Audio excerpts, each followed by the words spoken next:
Problema 6 dice: el famoso cañón Berta de la Primera Guerra Mundial tenía un alcance máximo de 100 kilómetros. Despreciando el rozamiento del aire, calcula: inciso A, velocidad del proyectil al salir por la boca del cañón. Inciso B, si ajustamos el cañón con un ángulo de 30 grados y el proyectil hace blanco en su descenso sobre un objeto situado a 500 metros de altura, ¿a qué distancia se encontraba dicho objeto? Inciso C, ¿cuál es la velocidad de impacto? Inciso D, no hay. Entonces tenemos que el cañón dispara un proyectil y su alcance máximo es de 100 kilómetros.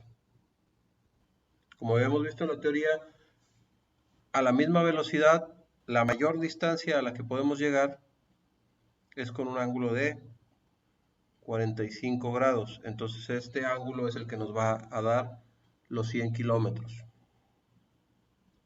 los cuales representan 100.000 metros. Entonces, para calcular la velocidad con un ángulo de 45 grados y un alcance de 100.000 metros, solo tenemos que utilizar la fórmula de x máxima, de que obtenemos 100.000 es igual a la velocidad inicial al cuadrado por el seno de 90 grados, que es 1, sobre la gravedad 9.81. Despejando obtenemos 100.000 por 9.81 igual a velocidad inicial al cuadrado, por lo que la velocidad inicial es igual a la raíz cuadrada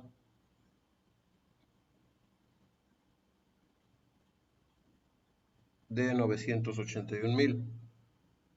Esto es 990.45 metros por segundo. La respuesta difiere de la solución original debido a que estamos utilizando una gravedad de 9.81. Para obtener esta respuesta se utiliza la gravedad de 9.8 y van a ver que les da este resultado. Bien, ya sabemos la velocidad a la que dispara el cañón. Por lo tanto, colocándolo con un ángulo de 30 grados, dice que el proyectil hace blanco en su descenso sobre un objeto situado a 500 metros de altura. Esta sería la altura final, ya que aquí chocaría el proyectil. Y lo que nos preguntan es a qué distancia se encontraba dicho objeto. O sea, de aquí a acá, ¿cuánto tenemos en X? La velocidad inicial es de 990.45 metros por segundo, ángulo de 30 grados, con lo cual obtenemos velocidad inicial en X y velocidad inicial en Y. Esto es 990.45 por el coseno de 30 grados y 990.45 por el seno de 30 grados. 857.7587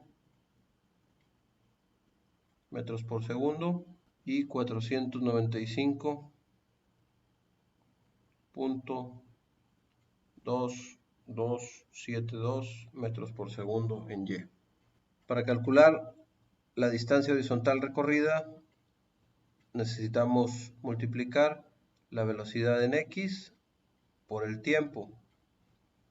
Esto es 857.7587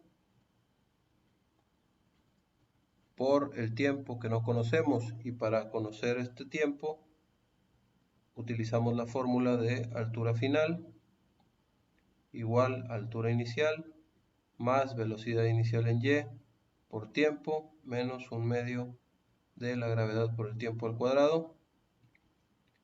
La altura final son 500 metros. La altura inicial son 0. La velocidad inicial en Y son 495.2272 por el tiempo y menos 1/2 de la gravedad por el tiempo al cuadrado. Pasamos el término cuadrático al lado positivo. Esto sería 4.905 t cuadrada menos 495.2272 t y más 500 igual a 0. Y con estos datos utilizamos la fórmula general. Tenemos A, B y C. Y como en todo movimiento parabólico, vamos a obtener dos soluciones para el tiempo. Tiempo 1 menos B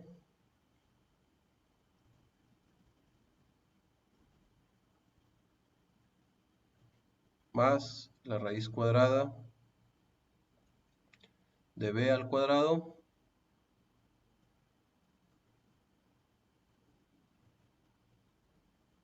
menos 4 por A por C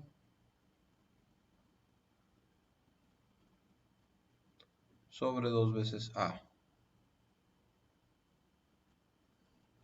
Esto es 495.2272 más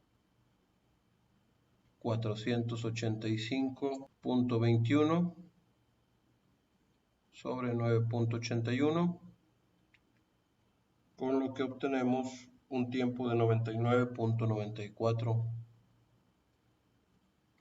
segundos. El tiempo 2 lo calculamos como 495.2272 menos 485.21 sobre 9.81, el cual nos genera una solución de 1.02 segundos. En este caso tenemos dos tiempos positivos. El primer tiempo positivo es cuando el proyectil alcanza los 500 metros de altura en su ascenso. Este es el tiempo 2, 1.02 segundos.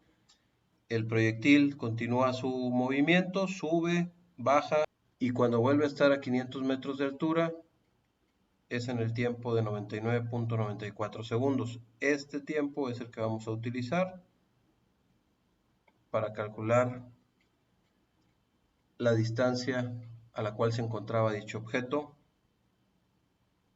que como ya comentamos es X.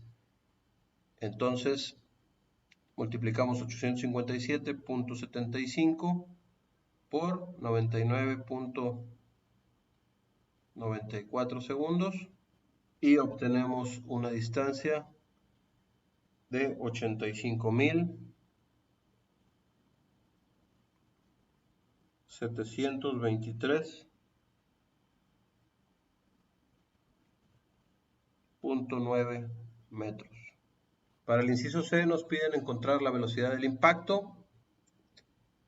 La velocidad final en X es la velocidad inicial en X, que son 857.7587 metros por segundo.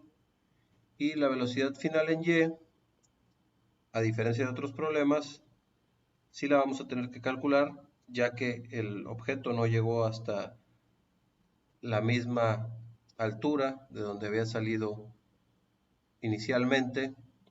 Entonces esto se va a tener que calcular como velocidad final en Y igual a velocidad inicial en Y menos gravedad por tiempo.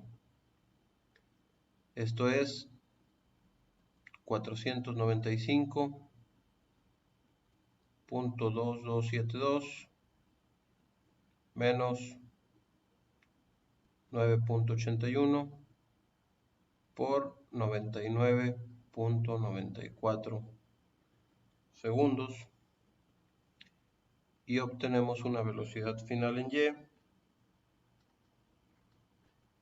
de menos 485.1864 metros por segundo.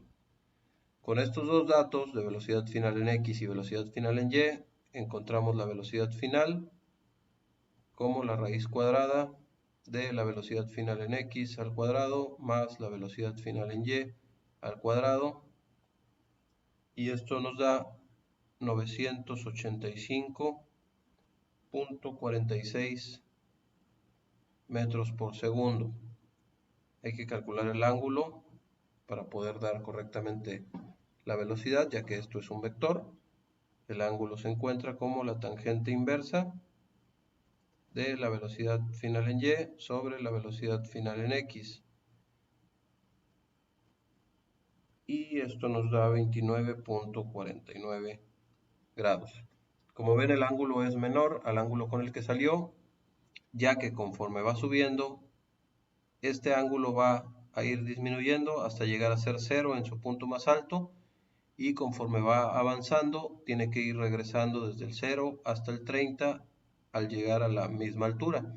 Como se detuvo antes, el ángulo que vamos a encontrar tiene que ser un ángulo entre 0 y 30 grados. Como ya está muy cerca de caer, solo le faltaba un segundo, 1.02 segundos para moverse de aquí hasta abajo, entonces ya estábamos muy cercanos al final, y es por eso que el ángulo está muy cercano a 30 grados.